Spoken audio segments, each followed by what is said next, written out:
Fala galera, meu nome é Davi Caldas, você está no Intelectus Podcast, o seu podcast de teologia, libertarianismo, anarcocapitalismo e assuntos afins. Esse é o episódio de número 46 e hoje nós vamos conversar um pouco sobre armas de fogo. O cidadão comum pode ter armas de fogo? Armas são um direito natural do ser humano? O Estado deveria ter o poder de proibir as armas ou de restringir as armas? E como seria a questão das armas em uma sociedade libertária? Haveria algum tipo de regulação? Finalmente, o cristão pode usar armas? Vamos tentar responder essas e outras perguntas. Antes de começar, você já sabe, se você está ouvindo esse podcast no YouTube, não deixe de curtir, comentar, compartilhar, se inscrever no canal caso não seja inscrito e ativar o sininho de notificações para não perder as nossas atualizações. Se estiver ouvindo esse podcast em outra plataforma de vídeos ou de podcasts, também não deixe de divulgar este trabalho. Você também pode ajudar financeiramente esse podcast fazendo um Pix para a chave davicaldasb, esse B é de Bezerra, @gmail.com. Dito isso, vamos começar o episódio. A questão da possibilidade do cidadão comum utilizar armas de fogo é bastante discutida em vários países democráticos. Nessa discussão, existem pelo menos 3 grupos diferentes. O primeiro grupo acredita que nenhum cidadão comum deveria ter armas, uma vez que armas são muito perigosas, somente as forças militares, as forças de segurança nacional deveriam ter armas. E talvez a polícia e os seguranças privados. Eu digo talvez porque existe uma vertente desse primeiro grupo que acredita que até mesmo os policiais e os seguranças privados não deveriam ter armas. O segundo grupo acredita que o cidadão comum até pode ter armas, mas isso deve ser muito difícil e muito raro. As armas seriam liberadas apenas para, talvez, alguém que more muito distante da polícia, em uma região rural, em uma fazenda ou em um sítio, e que realmente consiga comprovar que precisa de uma arma para se defender. E mesmo para essas pessoas, o acesso às armas deve ser muito burocrático. Finalmente, existe um terceiro grupo que acredita que é direito natural do homem adquirir uma arma para se proteger. E assim, nem o Estado poderia proibir a compra e o uso de armas por cidadãos comuns, nem dificultar que cidadãos honestos e mentalmente saudáveis comprem e utilizem essas armas. Pois bem, qual desses grupos está correto? Para responder essa pergunta, nós precisamos primeiramente responder uma pergunta anterior. E a pergunta é: o indivíduo tem o direito natural de defender a si mesmo e as suas propriedades? Vamos trabalhar essa questão. Como já discutimos em outros episódios, existem alguns direitos que são naturais. Todo ser humano já é concebido com esses direitos, ou seja, nós temos esses direitos desde o momento em que passamos a existir, ainda no ventre da nossa mãe. Esses direitos não são criados pelo homem, evidentemente, eles são eternos e imutáveis. E quais são esses direitos? Classicamente, se falam em 3 direitos: o direito à vida, o direito à liberdade e o direito à propriedade. Alguns autores, no lugar do direito à propriedade, colocam o direito à busca pela felicidade. Todos esses direitos são direitos negativos, ou seja, eles implicam um dever negativo das outras pessoas para conosco. Assim sendo, o direito à vida é o direito de não ser morto e, portanto, ele gera o dever das outras pessoas não nos matarem. O direito à liberdade é o direito de não sermos proibidos de fazer alguma coisa que seja legítima, nem de sermos obrigados a fazer algo que não queremos. O direito à propriedade é o direito de adquirirmos legitimamente bens e não termos esses bens violados por outras pessoas. Ou seja, esse direito gera o dever das outras pessoas não violarem os bens alheios. E, finalmente, o direito à busca pela felicidade é o direito de nós fazermos da nossa vida o que quisermos, a fim de buscarmos a felicidade para nós mesmos. Um ponto interessante desses direitos é que eles são harmoniosos, ou seja, se todas as pessoas os seguirem, o direito de todos é preservado. Isso não acontece, por exemplo, quando nós falamos de direitos positivos. Os direitos positivos são aqueles que geram uma obrigação positiva para as outras pessoas. Por exemplo, se alguém tem o direito de estudar gratuitamente, isso é porque alguém tem a obrigação de pagar os estudos dessa pessoa. E se alguém é obrigado a pagar os estudos dessa pessoa, mesmo que ela não queira, ela está tendo os seus direitos naturais violados. Ou seja, os direitos positivos, ao contrário dos direitos negativos, eles não são harmoniosos. Quando você tem pessoas com direitos positivos, você tem outras pessoas que estão tendo direitos naturais violados. Isso apenas reforça que os direitos naturais são realmente naturais. Não é necessário nenhum arranjo artificial para que eles funcionem. Basta que cada um viva a sua própria vida sem violar o outro e o que é do outro. Nós também já vimos em episódios anteriores que, para o libertarianismo, todos esses direitos se resumem no direito de propriedade. Por quê? Porque o direito de propriedade engloba a propriedade dos bens externos e engloba a propriedade do nosso próprio corpo. E se nós temos a propriedade do nosso próprio corpo, isso implica a liberdade de fazer com esse corpo o que nós quisermos, já que ele é nosso. O direito à vida, evidentemente, já que o corpo é nosso e, portanto, ninguém tem o direito de nos matar por qualquer razão. E o direito à busca pela felicidade, que é uma consequência lógica da liberdade. Muito bem, partindo do pressuposto de que nós temos realmente esses direitos naturais, a pergunta que surge é: nós também temos o direito natural de defender esses direitos naturais? A resposta parece ser positiva. Afinal de contas, se nós não tivermos o direito de defender os nossos direitos naturais, então nós não temos de fato direitos naturais. Só se pode dizer que eu tenho direito à vida se eu tiver também o direito a defender a minha vida de quem queira me matar. Só se pode dizer que eu tenho direito à liberdade se eu puder me defender de quem queira tirar a minha liberdade. Só se pode dizer que eu tenho direito à propriedade se eu puder defender a minha propriedade de quem queira roubá-la ou destruí-la. Portanto, o direito a se defender e a defender os seus bens e a sua liberdade certamente é também um direito natural. E isso, inclusive, pode se estender para pessoas que estão à nossa volta e bens de pessoas que estão à nossa volta. Afinal, quando alguém viola o que é do outro ou viola o outro, está desrespeitando não apenas o indivíduo, mas também toda a sociedade. Isso porque todos têm os mesmos direitos naturais. Além disso, entre pessoas que possuem amizade ou parentesco ou mesmo algum tipo de contrato, existe a expectativa mútua de que cada um defenda o outro de perigos. Então, podemos dizer que existe uma boa base para a ideia de legítima defesa. É por isso, aliás, que eu sempre destaco que nós não podemos violar a propriedade de pessoas pacíficas. Isso não se aplica, evidentemente, a pessoas que não podem ser enquadradas como pacíficas, isto é, pessoas que estão nos agredindo no momento. Quando nós somos pessoas pacíficas e alguém resolve iniciar agressão contra nós, essa pessoa perde, durante aquele momento específico, o direito de não ser agredido. A agressão ao agressor será justificada porque a agressão, naquele momento específico, é uma forma de defesa. E é claro, essa agressão também precisa ser proporcional ao perigo que o agressor está infligindo à vítima. Em suma, parece bastante claro que a legítima defesa é um direito natural. Agora pensemos um pouco. Se é direito natural de cada indivíduo se defender os seus bens e defender aqueles que estão à sua volta, então certamente também é direito de cada um se equipar da melhor forma possível para se defender de maneira eficaz. E também é direito de cada um se preparar da melhor forma possível para enfrentar perigos que podem aparecer. E é aqui que entra a questão das armas. As armas são equipamentos muito úteis para se proteger de perigos. As armas, inclusive, são uma forma de equiparar forças. Por exemplo, imagine que uma mulher está sozinha em casa e um homem forte invade a sua casa para violentá-la.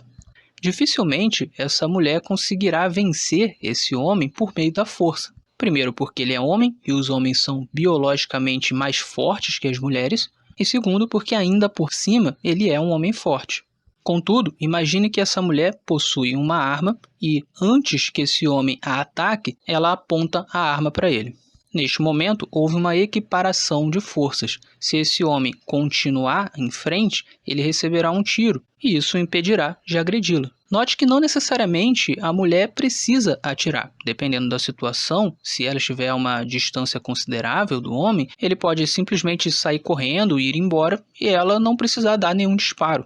Portanto, a utilidade das armas como equipamento para proteção é inquestionável, e sendo assim, todos devem ter o direito de se equipar da melhor maneira possível para conseguir se proteger. E aqui está um ponto que precisa ficar bem claro na cabeça do ouvinte. Se eu digo que as pessoas têm o direito de se protegerem, eu não posso dizer depois que elas não têm o direito de escolherem os melhores equipamentos para essa proteção e de se prepararem da melhor maneira possível para os perigos que podem advir.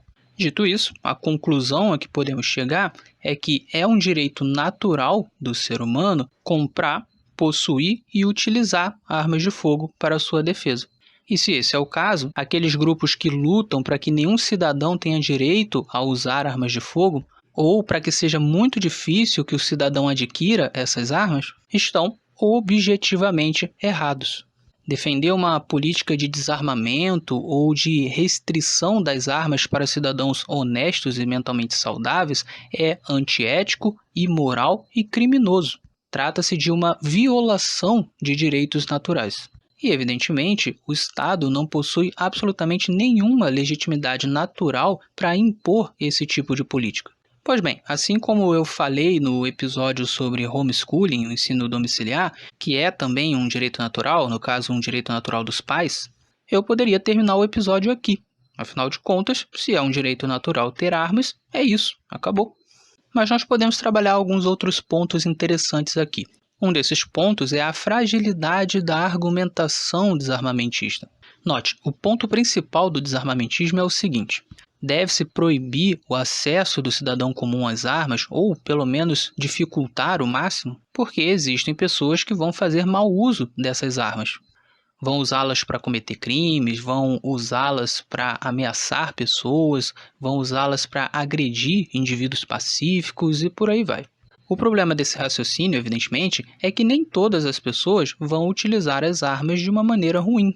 A bem da verdade, quem adquire armas de maneira legal, geralmente não o faz para cometer crimes, o faz simplesmente para se proteger. Não é justo, portanto, proibir pessoas pacíficas de adquirirem legalmente armas para se protegerem, porque algumas pessoas vão utilizar essas armas de maneira ruim. Não é correto violar o direito natural de diversas pessoas pacíficas por conta de algumas pessoas criminosas. Isso não só é uma forma de violar um direito natural, como também é uma forma de punir pessoas inocentes.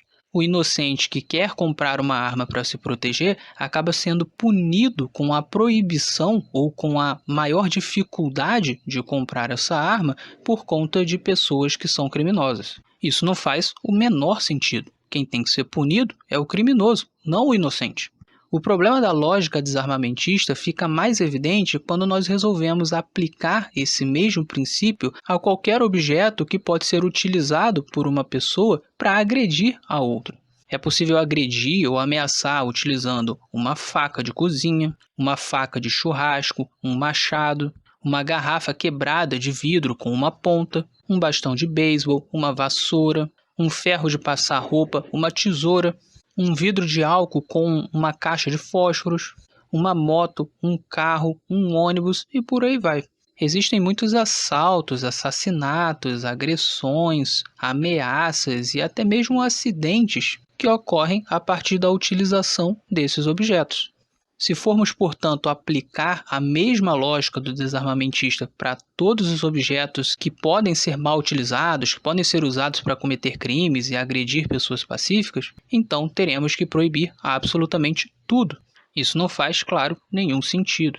E cabe lembrar, claro, que boa parte desses objetos causam mais acidentes e até mesmo mais mortes do que as armas de fogo. No geral, é muito mais fácil uma pessoa morrer no trânsito ou se acidentar gravemente no trânsito do que levar um tiro. Nem por isso existem pessoas querendo proibir os carros, os ônibus e as motos. E por mais que existam muitas pessoas que são imprudentes e que acabam cometendo acidentes desnecessários, ainda assim ninguém fala em proibir as pessoas que não são imprudentes de andarem de carro, porque existem algumas pessoas que são imprudentes. O direito da pessoa responsável, o direito da pessoa inocente não pode ser violado por causa das pessoas que não fazem as coisas da maneira correta.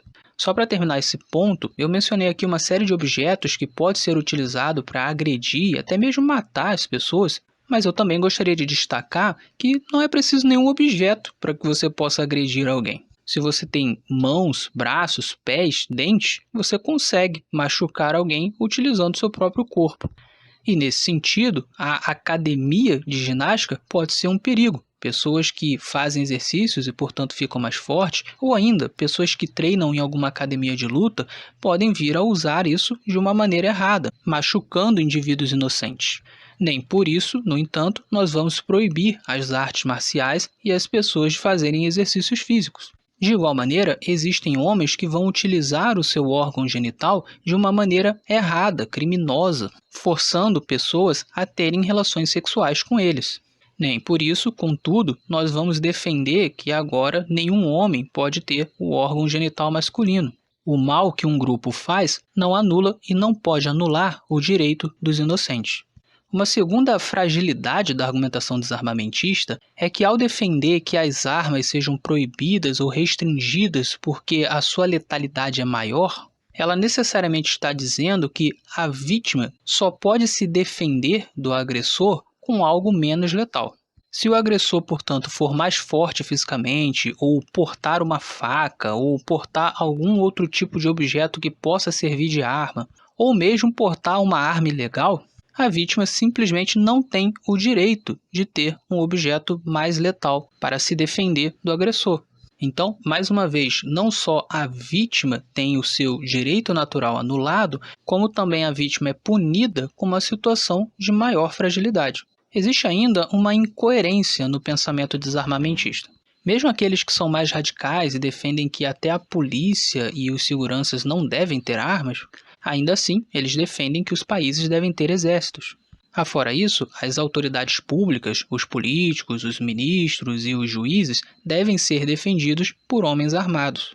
Ora, isso é incoerente porque, se as armas são perigosas, elas o são tanto se utilizadas por um cidadão comum, quanto se utilizadas por militares e seguranças de políticos, ministros e pessoas públicas. Por que então os cidadãos comuns não poderiam ter armas, mas esse grupo seleto poderia? Se todos os seres humanos são iguais, então ou nós tiramos as armas de absolutamente todas as pessoas, incluindo os seguranças dos políticos e os exércitos dos países, ou então nós permitimos que todo e qualquer cidadão honesto e mentalmente saudável possa ter as suas armas. Dar o direito a apenas um grupo seleto só pode ser classificado como injustiça, incoerência, elitismo e hipocrisia. Finalmente, um último ponto frágil na argumentação desarmamentista é a ideia de que armas causam violência. Ora, isso não é verdade. Armas são apenas objetos, podem ser usados para o bem ou para o mal. Podem ser usados apenas para proteção, inclusive sem acertar ninguém, ou para cometer crimes. Podem ser usadas de maneira responsável ou irresponsável. Tudo isso depende não da arma, mas sim de quem está usando a arma. Ou seja, o que causa a violência não é o objeto, mas sim a pessoa. O que se deve fazer, então, para controlar a violência não é proibir as armas ou dificultar o acesso às armas. É sim criar estímulos na sociedade para que as pessoas não cometam crimes e façam o que é correto. Para que uma sociedade possua esses estímulos, ela precisa de muitos indivíduos com bom caráter, de uma cultura e uma moral saudáveis, de leis rígidas contra criminosos e de um equilíbrio de forças na sociedade. Ou seja, não pode existir uma minoria armada e uma maioria desarmada. O ideal é que a maioria das pessoas tenha armas, porque assim existe um estímulo para que as pessoas vivam pacificamente. Afinal de contas, não há como um grupo oprimir o outro e não há como alguém sair atirando nos outros sem ser rapidamente parado por alguma pessoa também armada. Em suma, para que a violência se reduza, é preciso que o crime efetivamente não compense. Em qualquer sociedade onde o lucro do crime for alto e o risco do crime for baixo, a tendência será uma criminalidade cada vez mais alta. As armas, portanto, nunca são a raiz do problema. Elas são meramente um elemento neutro nessa equação. Aqui vão agora dois problemas práticos da política de desarmamento. Primeiro, o desarmamento não necessariamente acaba com o mercado ilegal de armas. Na verdade, a tendência é que tudo aquilo que é proibido pelo governo acabe sendo vendido de maneira ilegal. E se nós estamos falando de um país que já tenha problemas em combater a criminalidade, então certamente desarmar a população não fará com que esse mercado negro de armas continue existindo. E isso cria uma situação muito curiosa. A lei do desarmamento acaba desarmando só aqueles que são cidadãos honestos e mentalmente saudáveis. Esses cidadãos, por quererem cumprir a lei, acabam não adquirindo nenhuma arma ilegal.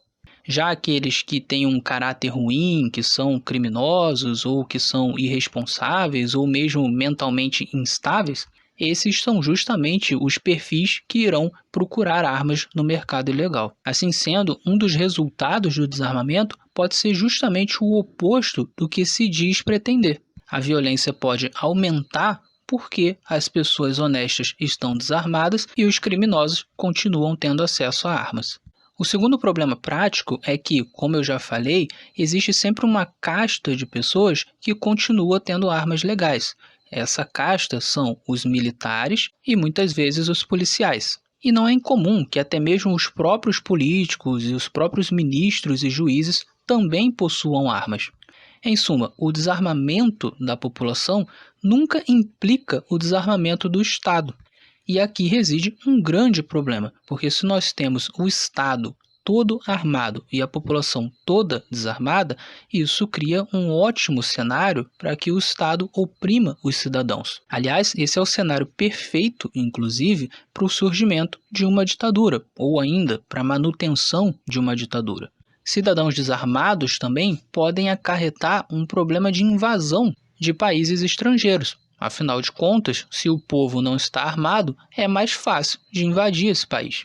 Portanto, mesmo que nós desconsideremos a questão do direito natural do indivíduo ter armas, ainda restam algumas razões pragmáticas para que nós defendamos o direito ao armamento por cada um dos cidadãos.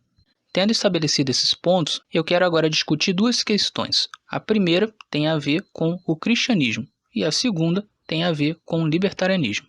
Como o ouvinte sabe, eu sou um cristão e também sou um libertário. Então, é importante localizar essa questão das armas tanto em relação à fé cristã quanto em relação ao libertarianismo. No que diz respeito à fé cristã, a pergunta que fica é: o cristão pode usar armas? Muitos cristãos acreditam que não. Tanto porque existe o mandamento não matarás, e portanto nós não poderíamos matar nem em legítima defesa, quanto porque no Novo Testamento nós temos algumas passagens que parecem indicar que nós não podemos resistir ao mal. Então, o cristão pode ou não pode ter armas? Mais que isso, o cristão pode ou não pode se defender? Em minha visão, ele pode tanto uma coisa quanto outra. Explico. Em primeiro lugar, existem várias passagens bíblicas que indicam que Deus nos autoriza a legítima defesa.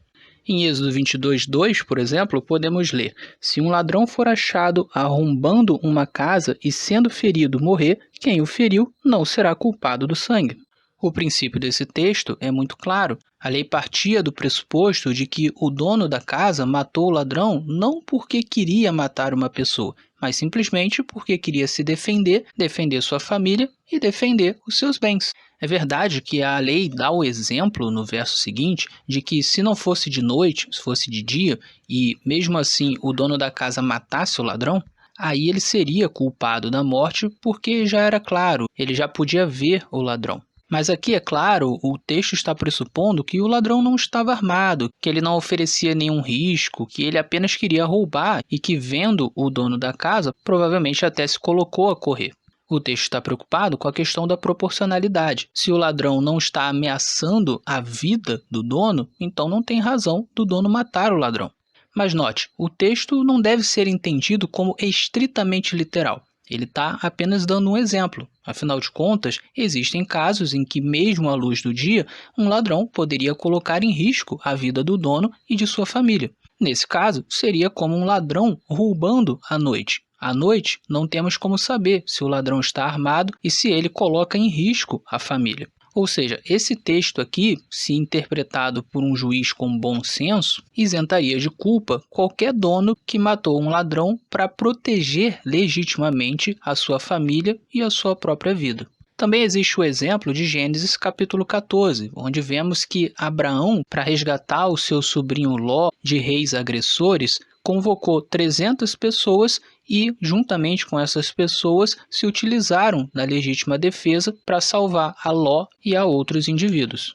E essa atitude é colocada pela Bíblia como uma atitude legítima, uma atitude correta.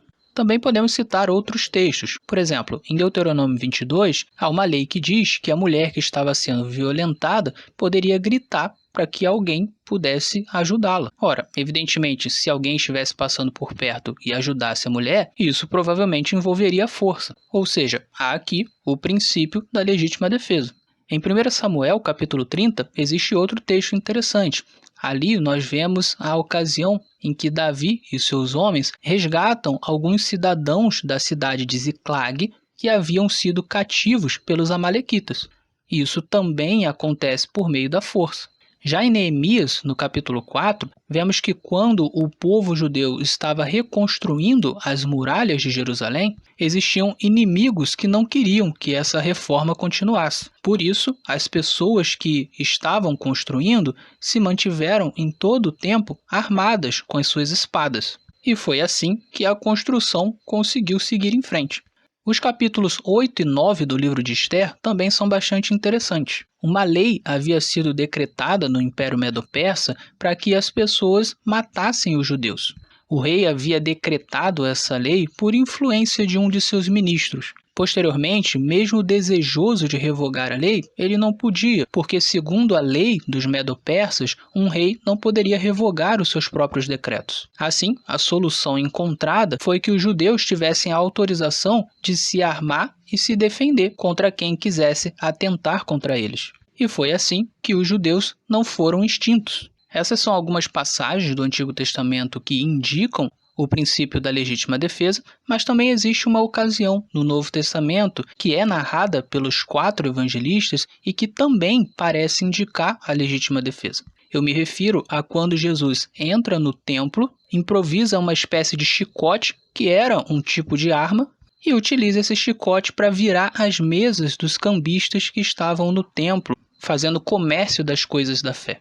Esse é um exemplo claro de violência defensiva. Jesus utiliza ali o que era uma arma para coagir aquelas pessoas a saírem daquele lugar. Jesus estava literalmente protegendo o direito de propriedade, no caso, o templo, que pertencia a Deus e que deveria seguir as regras de Deus. Como Jesus era o Filho de Deus e o próprio Deus encarnado, ele tinha essa autoridade. Não é muito diferente de um indivíduo comum defender a sua própria propriedade. Aliás, uma vez que nós somos imagem e semelhança de Deus, nós temos, assim como Deus, o direito de proteger aquilo que é nosso. É claro que todas as coisas pertencem, em primeiro lugar, a Deus, mas no sentido horizontal, existem coisas que são nossas e não dos outros, e, portanto, nós temos o direito de defendê-las, assim como Deus tem o direito de defender as suas próprias propriedades. Aliás, poderíamos dizer aqui que proteger a nós mesmos, as pessoas à nossa volta e as propriedades é uma forma de mordomia. Mordomia é o nome que se dá ao princípio de sermos mordomos para Deus. Em outras palavras, uma vez que tudo pertence a Deus, mas Ele nos dá essas coisas para cuidarmos, nós somos os seus mordomos. Então devemos administrar todas as coisas da melhor maneira possível. E isso implica, evidentemente, proteger as coisas que Deus colocou debaixo da nossa autoridade. Assim sendo, podemos encarar a legítima defesa não apenas como um direito natural, mas também, em certa medida e a depender das circunstâncias, um dever natural. Mas o que dizer daquelas passagens que parecem indicar que nós não podemos reagir, que nós não podemos resistir ao mal? Jesus, por exemplo, no Sermão do Monte, afirma que se alguém nos der um tapa na face direita, nós devemos permitir que essa pessoa também nos dê um tapa na face esquerda. E se alguém quiser a nossa túnica, nós também devemos dar a capa. Além disso, existe aquele famoso texto em que Pedro tenta salvar Jesus de ser pego pelos soldados, um pouco antes dele ser crucificado, e arranca a orelha de um desses soldados com a sua espada. Jesus então repreende a Pedro e afirma que aqueles que se utilizam da espada acabam sendo mortos por ela. Esses textos não condenariam então a reação e também o uso de armas? A resposta é não. Em relação ao texto do Sermão do Monte, o que Jesus está querendo dizer ali não é que nós não podemos reagir à violência. Se formos entender esse texto como literal, por exemplo, teríamos que dizer que uma mulher, ao ser violentada, deveria permitir que o bandido a violente de novo. E que uma pessoa, ao ser agredida em um olho e ficar cego dele, deveria permitir que o agressor também cegasse o seu outro olho. Ora, é evidente que não é isso que Jesus está tentando ensinar. O ensino de Jesus ali é em relação a não procurar vingança pessoal. Jesus expressa isso com imagens fortes, imagens que chocam, porque era isso que ele costumava fazer. Por exemplo, no próprio Sermão do Monte, no capítulo 5, Jesus afirma que se o seu olho te faz pecar, corte-o fora, e se a sua mão te faz pecar, corte-a fora, porque é melhor entrar no céu sem uma mão ou sem um olho do que ir para o inferno com os 2 olhos e as 2 mãos. Já em Mateus 18, Jesus diz que se uma pessoa fizesse um pequenino tropeçar, era melhor que ela colocasse uma pedra de moinho no seu pescoço e se afundasse no mar. No Evangelho de João, também existem várias passagens com imagens fortes. Por exemplo, no capítulo 3, Jesus afirma a Nicodemos que ele precisava nascer de novo. No capítulo 6, ele afirma que as pessoas deveriam comer da sua carne e do seu sangue. E no capítulo 2, ele afirma que reconstruiria o templo em 3 dias. Ora, qualquer leitor sensato sabe que nenhuma dessas passagens era literal. Jesus estava apenas se utilizando de analogias e de imagens fortes para comunicar a sua mensagem. Portanto, não há nenhuma razão plausível para que entendamos que Jesus estava atacando a legítima defesa em Mateus capítulo 5. Ele estava apenas utilizando imagens fortes para comunicar a ideia de que nós não deveríamos buscar vingança pessoal, de que nós deveríamos ser mais perdoadores, de que nós deveríamos querer mais a paz com os outros, mesmo aqueles que nos ofendem. Isso está longe, evidentemente, de não poder reagir a pessoas que estão nos agredindo, ou de, em todo e qualquer contexto, permitir que as pessoas que querem nos roubar, nos roubem. Quanto ao texto de Mateus 26, que também está registrado nos outros evangelhos e que trata de Pedro cortando a orelha de um dos soldados que queria prender Jesus, podemos destacar o seguinte: a principal razão pela qual Jesus repreende a Pedro é porque Pedro, naquele momento, ao tentar salvar Jesus, estava atrapalhando a missão de Jesus. Nos versos 53 e 54, Jesus afirma: acaso pensas que não posso rogar a meu Pai e ele me mandaria neste momento mais de 12 legiões de anjos? Como, no entanto, se cumpririam as Escrituras, segundo as quais assim deve suceder? Em outras palavras, Jesus está dizendo que ele não quer a ajuda de Pedro porque ele tinha vindo para fazer exatamente aquilo, ser preso e morto pela humanidade. Na versão de João, Jesus fala algo semelhante. No capítulo 18, versos 11, ele afirma: mete a espada na bainha, não beberei, porventura, o cálice que o Pai me deu? Ou seja, o real problema não era a legítima defesa.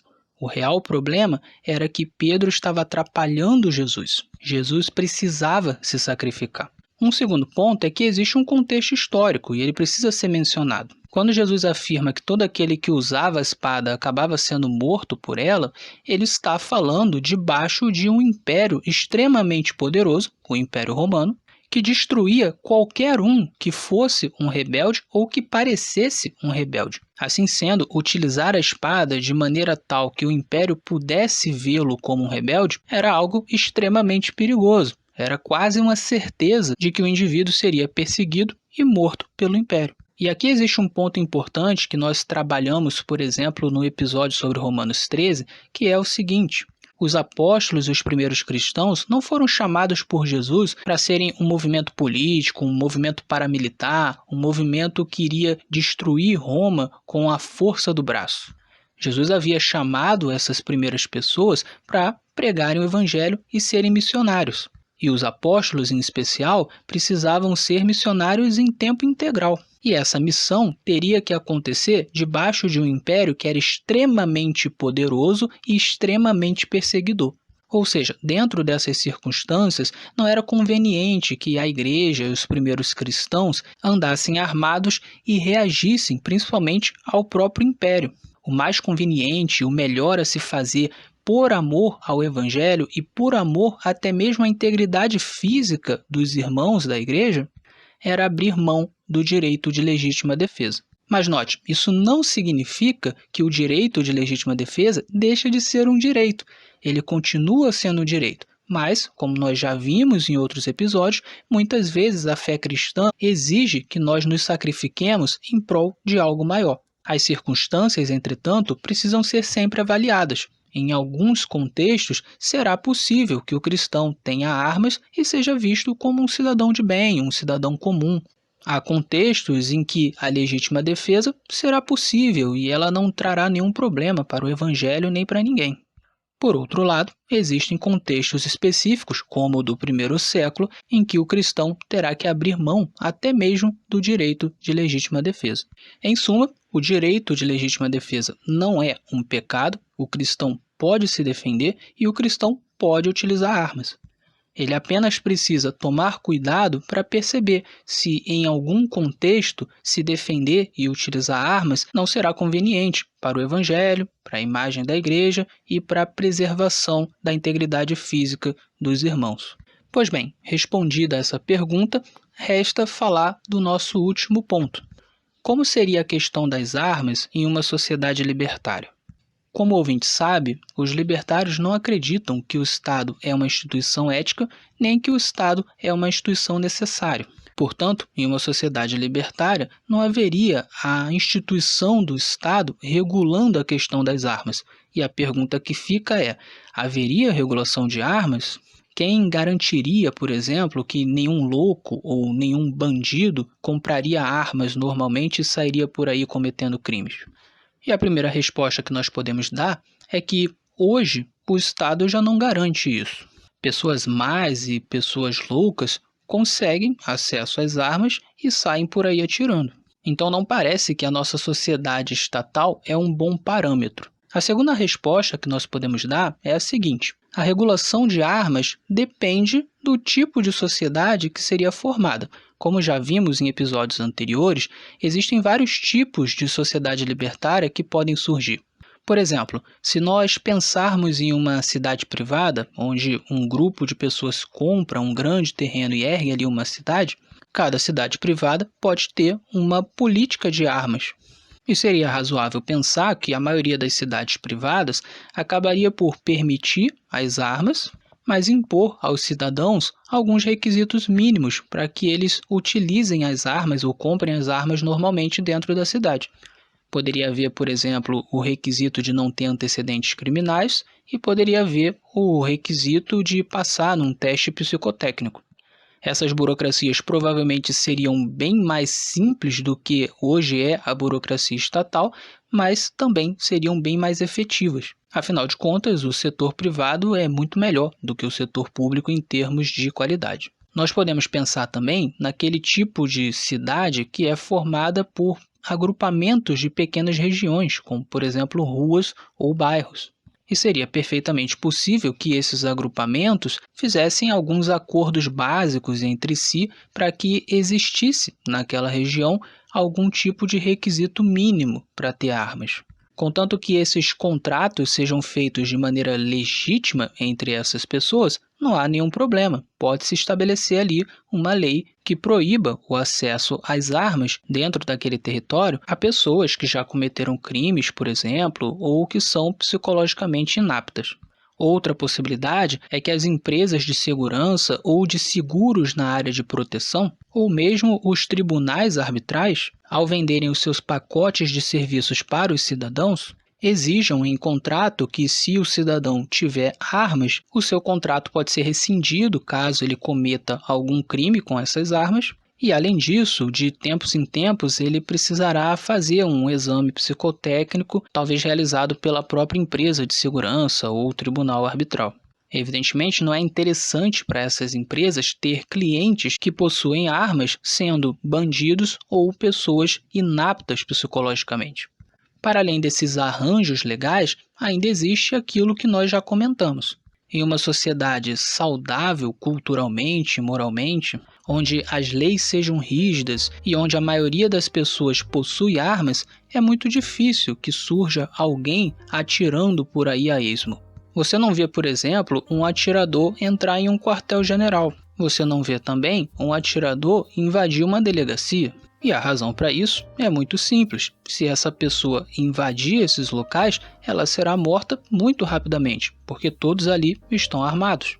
Assim também seria em uma sociedade fortemente armada que também tivesse uma cultura e uma moralidade saudáveis. Em nossa sociedade estatal, cabe lembrar, acontecem algumas coisas que não fazem o menor sentido. Por exemplo, muitos atiradores entram em escolas justamente porque ali é fácil de entrar e não há ninguém armado para detê-los. O que seria natural de se fazer após uma chacina em uma escola? Ora, reforçar a segurança de todas as escolas, colocar, por exemplo, uma porta giratória na entrada com um detector de metais, proibir que determinadas pessoas entrem armadas, colocar um guarda na portaria e também um guarda na escola fazendo ronda. Esses são alguns procedimentos que seriam lógicos. No entanto, em nossa sociedade estatal, o que é feito? Nada. Apenas durante algumas semanas as pessoas comentam o caso, os desarmamentistas voltam a dizer que as armas precisam ser proibidas para todas as pessoas, e é isso. E no fim das contas, não se debate o óbvio. É fácil entrar nas escolas armados e lá dentro não tem ninguém para impedir o agressor de agredir as pessoas. Cabe lembrar ainda que algumas chacinas que aconteceram em escolas foram por pessoas que nem com armas de fogo estavam. É possível entrar numa escola com uma faca, ou um machado ou qualquer outra coisa e matar muitos indivíduos. E finalmente, é preciso questionar a origem dessas pessoas perturbadas mentalmente. Muitas delas são perturbadas porque vêm de famílias absolutamente desestruturadas. Há aquelas também que são perturbadas mentalmente porque sofreram bullying na escola. Por que então nós não começamos a discutir como resolver estes problemas, que são de fato os âmagos desses problemas? Como fazer com que as famílias sejam menos desestruturadas? Como fazer com que os pais cuidem melhor dos seus filhos? Como fazer com que exista menos bullying entre os alunos nas escolas? Em suma, essas são as questões centrais. E claro, juntamente com isso, como fazer com que a segurança da escola seja maior? Contudo, os desarmamentistas não só não tratam desses assuntos, como muitas vezes eles são responsáveis por tornar esses problemas piores. Afinal de contas, muitos desses desarmamentistas são estatistas, esquerdistas, progressistas, e assim defendem pautas que erodem a família, erodem a religião, erodem os bons princípios, proíbem o ensino domiciliar e transformam a escola em uma terra sem lei. Como resultado, as nossas crianças crescem sequeladas e algumas delas acabam se tornando criminosas. Em suma, em uma sociedade libertária, as pessoas procurariam resolver os problemas em suas raízes e não tentar demonizar meros objetos de proteção. Muito bem, eu vou ficando por aqui. Espero que o ouvinte tenha apreciado o episódio. Fique com Deus e até o nosso próximo encontro.